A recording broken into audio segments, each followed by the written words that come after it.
The next foundational document you need to have knowledge about for this course is the Articles of Confederation.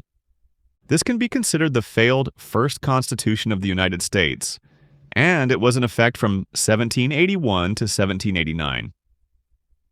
This document was written by a group of delegates who acted as the government for the 13 American colonies during the fight for independence from Britain in the Revolutionary War. The colonies wanted to create a new government that protected the United States from a king or tyrant. So they created a national Congress, which was a group of representatives from each state who could pass laws for the new nation. However, the Articles intentionally created a weak federal government and gave power to the states rather than national Congress in order to preserve freedom. These are the two most important points about the Articles of Confederation, and the main points students use when discussing the Articles in their essay-based free response question. Okay, let's pause there for a second. You might have already realized there's going to be a lot of information you need to retain for the exam.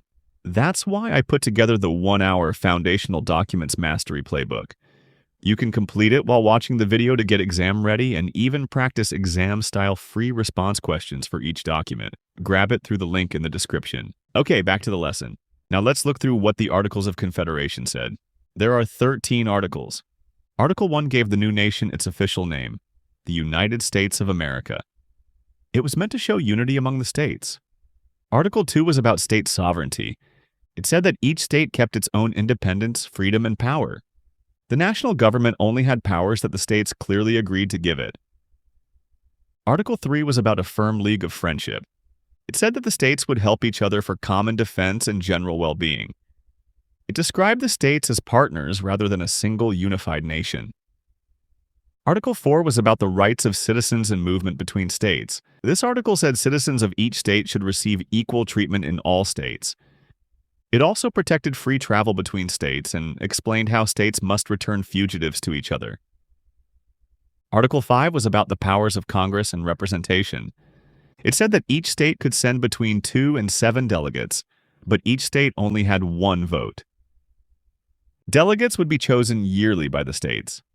Article 6 placed limits on the states. It blocked states from making their own foreign treaties or having their own armies or navies during peacetime. It also placed limits on states declaring war unless they were invaded. Article 7 was about state control of military officers.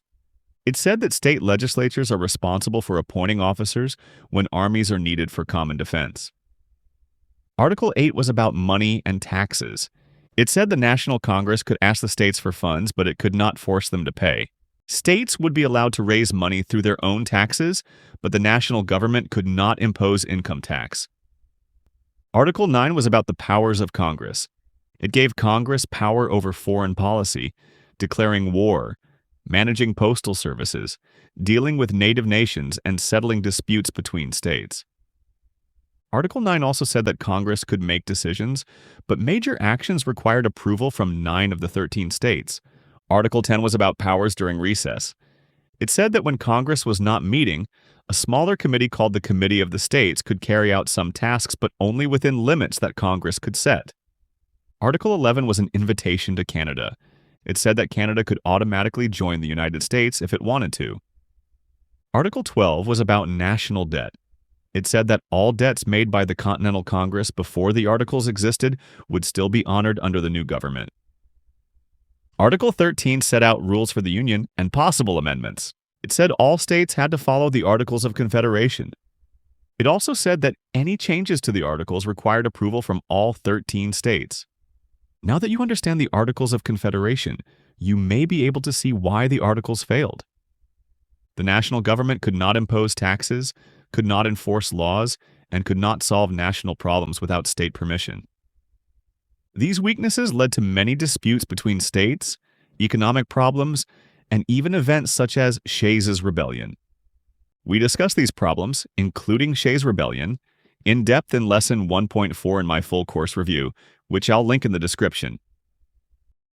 Overall, these problems led to the Philadelphia Convention in 1787, where delegates from each state met to create a new constitution that created a stronger federal government.